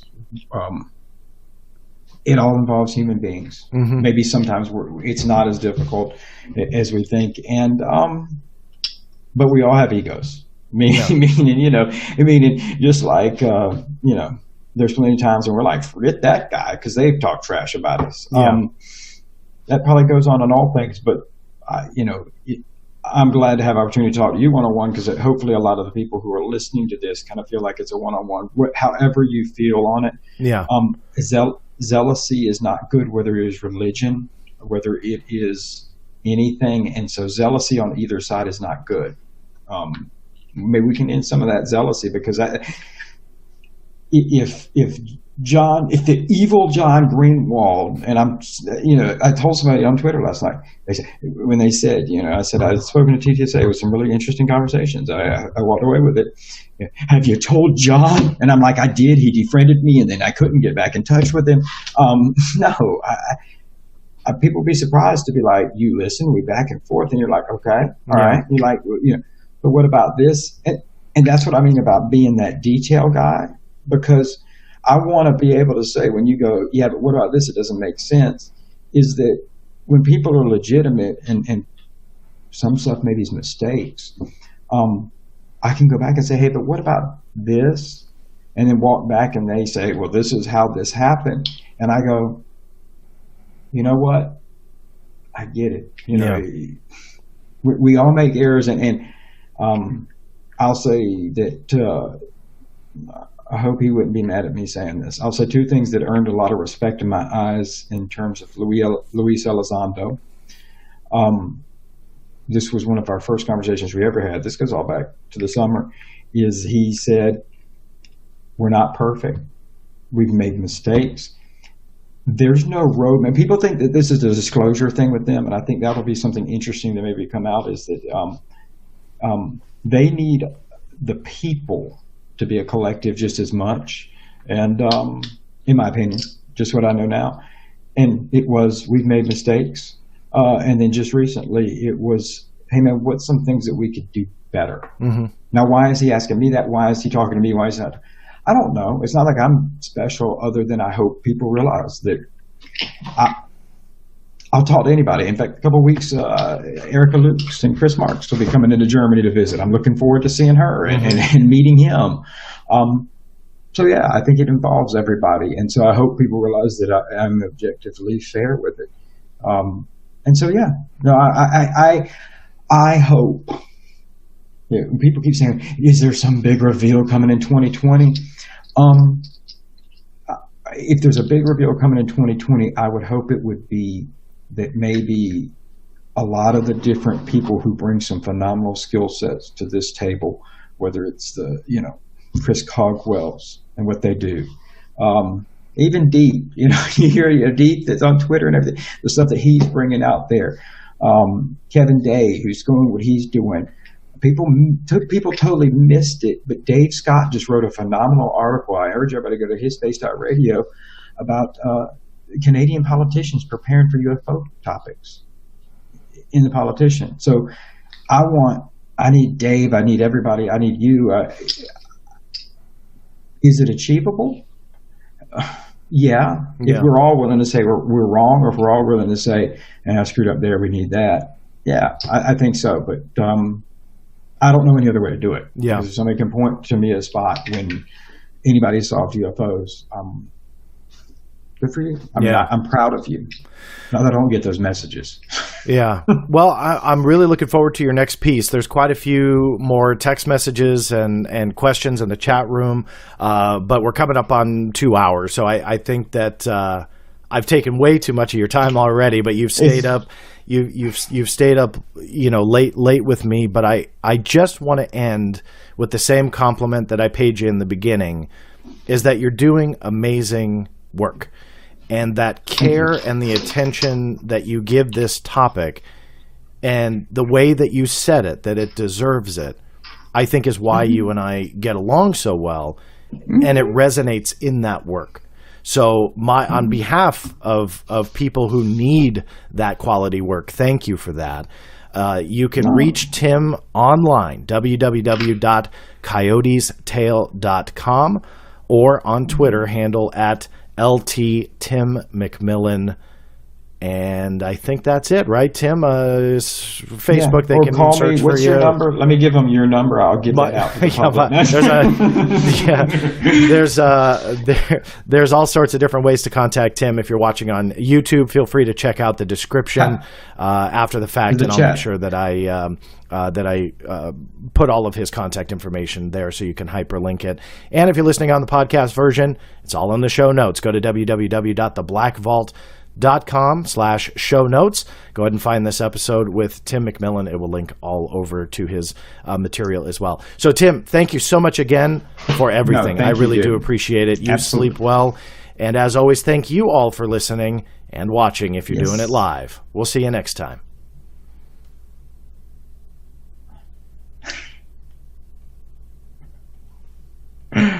One sec.